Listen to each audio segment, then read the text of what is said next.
pembahasan biaya haji tahun 2025 bisa lebih molor dari tahun-tahun sebelumnya. Ada apa? Dan siapa yang akan mengusulkan biaya haji pada 2025? Subscribe Spirit Haji Mabrur agar lebih semangat berkarya menghasilkan konten bermanfaat. Jazakumullah subscriber. Assalamualaikum warahmatullahi wabarakatuh. Sobat Spirit Haji Mabrur, info haji. Jamaah haji Indonesia, khususnya reguler, harus lebih bersabar menunggu info besaran biaya haji. Tepatnya, biaya perjalanan ibadah haji pipih yang dibayar jamaah. Pasalnya, pada haji 2025, ada dua lembaga penyelenggara haji, Ditjen Penyelenggara Haji dan Umroh, PHU Kementerian Agama, dan Badan Penyelenggara Haji yang baru dibentuk. Nah, belum jelas hingga saat ini siapa yang berwenang mengajukan usulan biaya penyelenggaraan ibadah haji BPIH dan penyelenggara haji pada haji 2025. Menteri Agama beserta jajaran Ditjen PHU Kemenak agaknya sudah menyiapkan usulan BPIH pada 2025. Tetapi belum bisa disampaikan di Komisi 8 DPR. Buntutnya, pembahasan BPIH tahun 2025 kembali tertunda.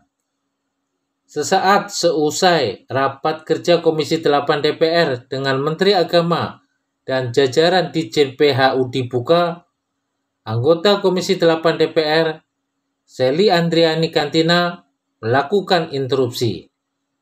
Sely meminta agar menunda rapat tersebut karena ketiadaan kejelasan secara resmi pihak yang berwenang menyelenggarakan haji pada tahun 2025.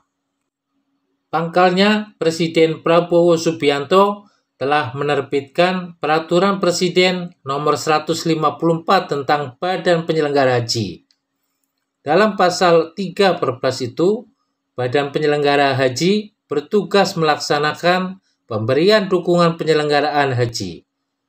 Namun, ada pula Perpres Nomor 152 Tahun 2024 Pasal 17 yang menyebutkan perumusan dan pelaksanaan kebijakan di bidang penyelenggaraan haji dan umroh menjadi tugas Kemenak lewat Direktorat Jenderal Penyelenggaraan Haji dan Umroh. Anggota Komisi 8 DPR lain ikut menyuarakan pendapatnya mengenai ketidakjelasan penyelenggara haji. Akhirnya, Ketua Komisi 8 DPR Marwan Dasopang selaku pemimpin rapat memutuskan menunda agenda pembahasan BPIH 2025 sampai menunggu adanya kejelasan pihak yang berwenang dalam penyelenggaraan ibadah haji. Berikut petikan pandangan anggota Komisi 8 DPR. Rasanya kita masih belum bisa menerima untuk pembahasan BPIH pada hari ini. Karena menurut fraksi PD Perjuangan, kita masih melihat adanya inkonsistensi dan ketidakjelasan. Untuk pembahasan BPIH ini kira-kira akan dibahas oleh Kementerian Agama, apakah akan dibahas oleh badan? Karena kalau kita mengikuti apa yang sudah disampaikan oleh Bapak Presiden dan sudah dikeluarkan aturannya, yaitu Perpres Nomor 154 Tahun 2024, tentang Badan Penyelenggaraan Haji yang sudah berlaku sejak tanggal 5 November tahun 2024 dan mengatur terkait dengan penyelenggaraan ibadah haji, maka saya juga harus menyampaikan kepada Bapak Menteri bahwa tentang Perpres tadi rasanya juga bertolak belakang dengan keberadaan Perpres Nomor 152 Tahun 2024. Terutama pasal 16, pasal 17, dan pasal 18 dan 19 yang mengatur tugas dan fungsi penyelenggaraan ibadah haji. Artinya Kami tidak ingin nanti dibenturkan, seolah-olah DPR tidak tahu tupoksi siapa yang bertanggung jawab terhadap penyelenggaraan ibadah haji. Mohon sekiranya dipastikan terlebih dahulu yang berkenan untuk menyelenggarakan ibadah haji ini apakah Kementerian Agama, apakah Badan Penyelenggaraan Ibadah Haji. Ini ada dua Perpres. Pertama Perpres 152. Yang di sini penyelenggaranya adalah Kementerian Agama Dirjen PHU. Kemudian ada Perpres lagi 154. Di sini tentang penyelenggaraan haji itu fungsinya itu adalah BPH, Badan Penyelenggaraan Haji. Jadi di sini ada dua organisasi, ada dua aturan yang mengaturnya. Nah, di sini setelah Bapak Menteri menyerahkan apa yang dipaparkan beliau, itu seolah mengesampingkan BPH ini. Sementara perintah terakhir dari Presiden itu Perpres 154. Biasanya perintah terakhir itu biasanya yang diikuti gitu. Jadi kesimpulan kami Pak Ketua, biarlah nanti pihak pemerintah menyelesaikan internal dia. Kan ada dua organisasi ini, satu BPH, satu Kementerian Agama khususnya Dirjen PHU. Jadi dua internal mereka ini biar dikelirkan pemerintah dulu sebelum kita pembahasan. Karena apa? Karena ada rancu sini, dua Perpres yang mengatur urusan yang sama, termasuk teknis. Di sini juga di beberapa pasal dari Perpres 154 ini tentang PPH ini, mereka juga mengatur tentang teknis, diberi kewenangan. Teknis itu termasuk BP, termasuk penyelenggaraan secara teknisnya, akomodasinya. Jadi ada dua sini sehingga rancu. Jadi saya menyarankan, kami dari fraksi Demokrat menyarankan ini internal mereka clearkan dulu. Jadi jangan nanti kita terlibat di dalam organisasi mereka yang tidak clear siapa sebetulnya yang paling bertanggung jawab menyelenggaraan haji ini, ya kan? Sedangkan nanti kalau kita bahas yang disampaikan Pak Menteri ini sekarang ini sama sekali tidak disinggung BPH ini. Padanya tujuan BPH ini dibentuk oleh pemerintah adalah untuk menertibkan, membersihkan yang tidak bersih, mengkelirkan yang tidak clear, ya kan? Sampai dibentuk pansus. Hasil-hasil pansus itu sudah jelas bahwa penyelenggaraan selama dilaksanakan oleh Kementerian Agama itu banyak kekurangan, banyak kelemahannya, banyak kebocorannya, Pak. Nah, sekarang mau diambil alih lagi. Apa gunanya pansus itu? Nah, maksud kami ini supaya clear ini. Dibentuk BPH ini adalah untuk mengclearkan itu. Jadi sebelum internal mereka selesai dulu, kita jangan bahas dulu BP ini, Pak. Bapak itu mengacu ke Perpres nomor 152 atau mengacu ke Perpres 154? Ini menjadi pertanyaan. Kalau Bapak kirim ini tadi, ini Bapak masih mengakui bahwa Bapak Kementerian Agama yang melaksanakan ibadah haji, pelaksanaan haji. Cuma kalau kita mengacu Perpres 54 yang dikeluarkan oleh seorang presiden, bahwasanya yang mengatur tentang haji adalah badan. Jadi Bapak tidak lagi mengurus ini kalau ini. Maka saya minta sebelum ini diteruskan, Pak Menteri mesti memberikan kepastian, melapor kepada Presiden. Apa yang harus dibawa? Apakah penyelenggaraan ini badan atau Kementerian Agama? Itu yang pertama. Terus yang kedua, saya mengingatkan kepada Pak Menteri, apabila badan ini terbentuk, ini bukan hanya badan hajinya saja. Seluruh struktur yang berkaitan dengan ibadah haji, mulai dari fasilitas, Islamic Center, mungkin yang lain-lain, itu merupakan tanggung jawab badan, bukan lagi tanggung jawab Kementerian Agama.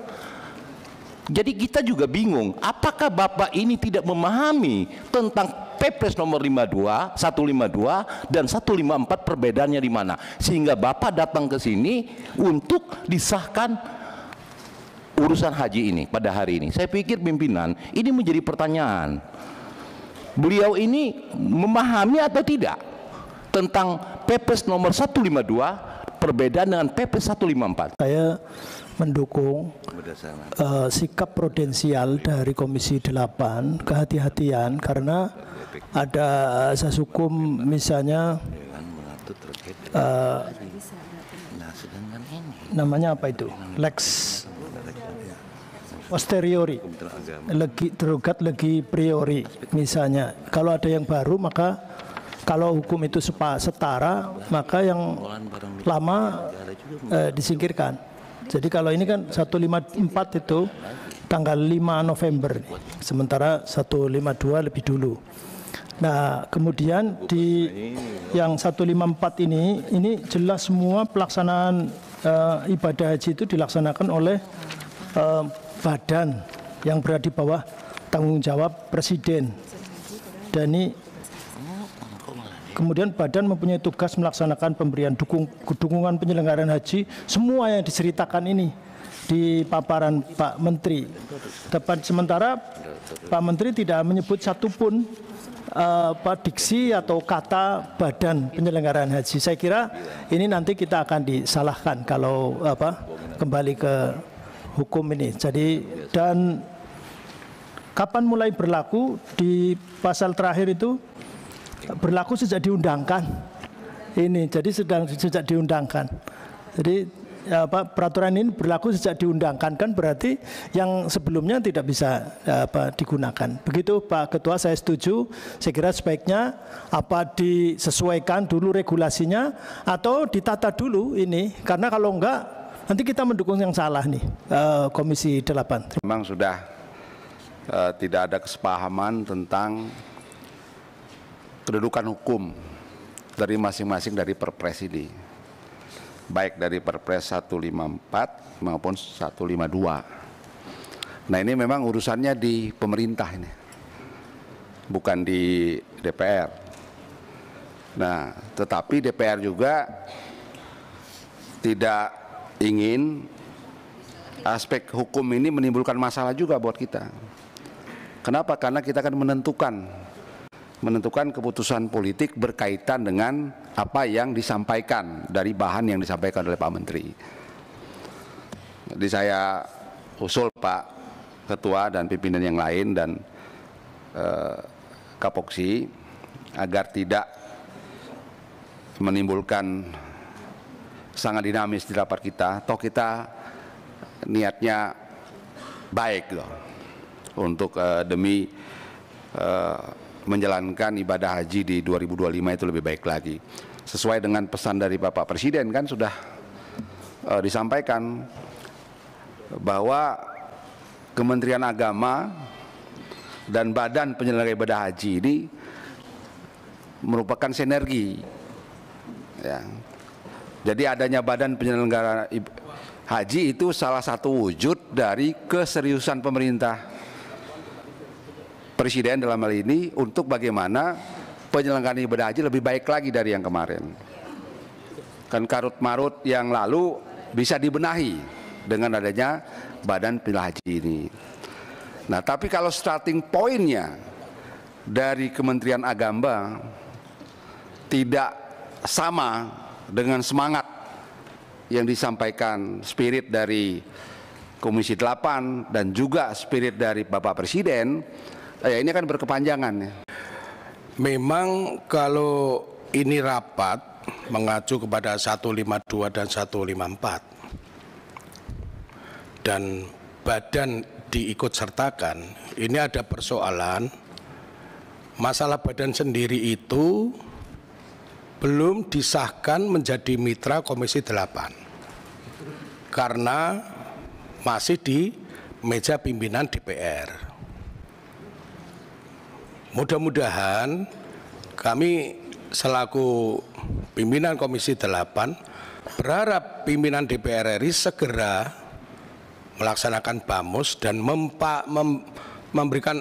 melaksanakan paripurna mengesahkan badan ini, Badan Pelaksanaan Haji, sah menjadi mitra Komisi 8. Ini yang pertama, kita bicara dasar hukumnya dulu. Selanjutnya Pak Menteri, memang pengajuan ini setelah kami pelajari Pak Menteri, ini mohon ini Pak Dirjen PHU orang lama, ya, penggunaan nilai manfaat ini jangan disodorkan pada kami, jangan kami yang diminta.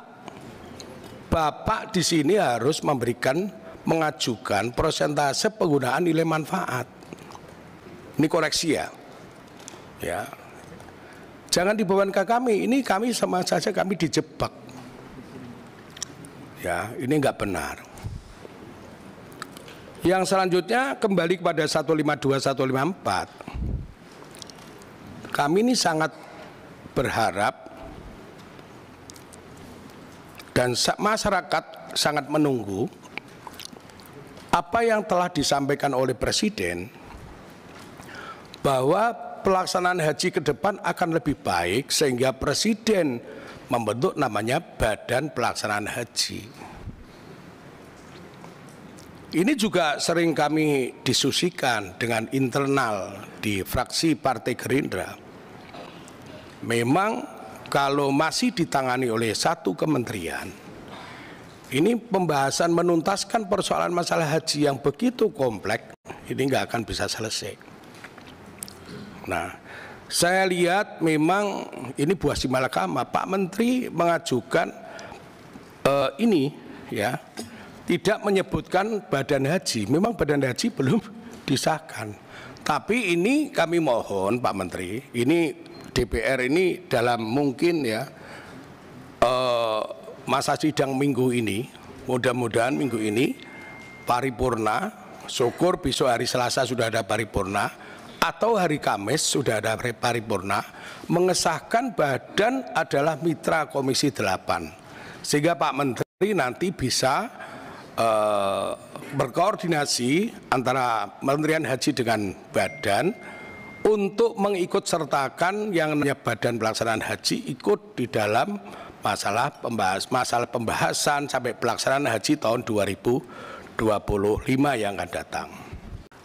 Komisi 8 tentu tidak dalam kapasitas menentukan siapa yang akan menyelenggarakan ibadah haji.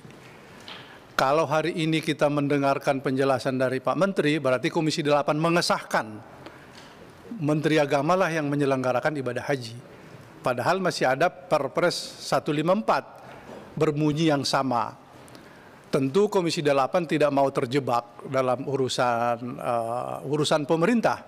Maka karena itu hari ini kita tunda dulu, tidak memberi kesempatan kepada Pak Menteri untuk membacakan ini. Kalau sudah dibacakan berarti kami memberi ruang. Kecuali di sini ada sebutannya badan dan juga ada badan berada hadir di depan kita. Ini sebutan badan tidak ada di dalam paparan, kemudian badannya juga tidak ada di sini. Berarti kami tidak memberi kesempatan untuk Pak Menteri menjelaskan penyampaian usulan ini. Karena begitu disampaikan berarti kami mengesahkan, nanti kami terjebak dalam urusan ini. Karena itu Pak Menteri tidak perlu saya memberi kesempatan kepada Pak Menteri.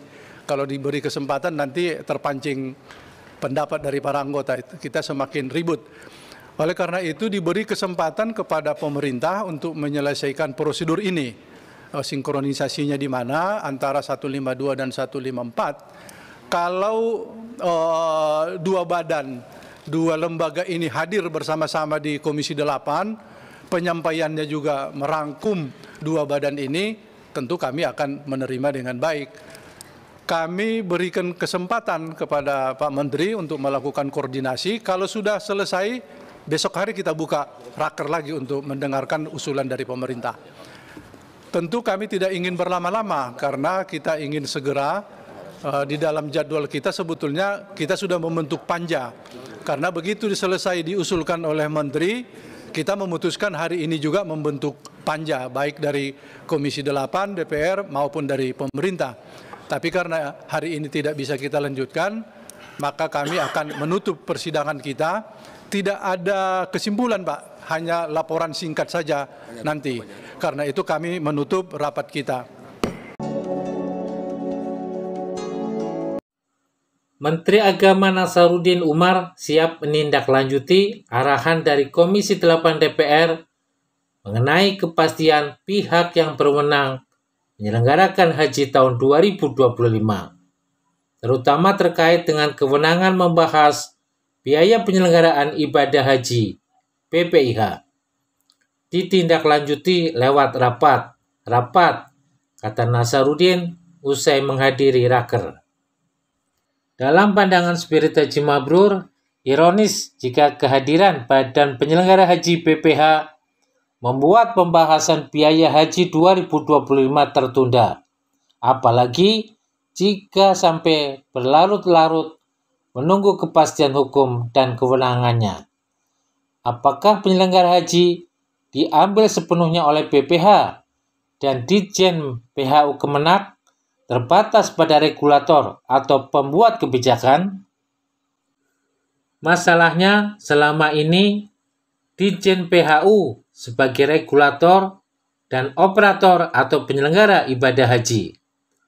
Saat ini tim dari Ditjen PHU tampaknya sudah mulai menyiapkan persiapan haji 2025 karena proses persiapan kontrak layanan di Saudi sudah jalan.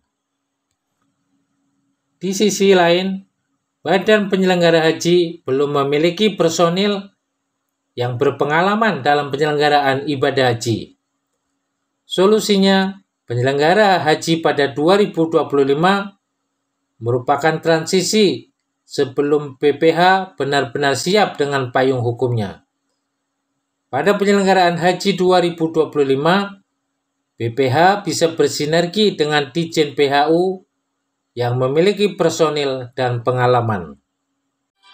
Jangan sampai pembahasan biaya haji dan persiapan haji 2025 tertunda lama karena belum jelasnya penyelenggara haji. Persiapan haji 2025 tetap jalan terus dan jamaah haji segera mendapat info biaya haji agar memiliki waktu cukup untuk melunasinya. Subscribe Spirit Haji Mabrur untuk info bermanfaat.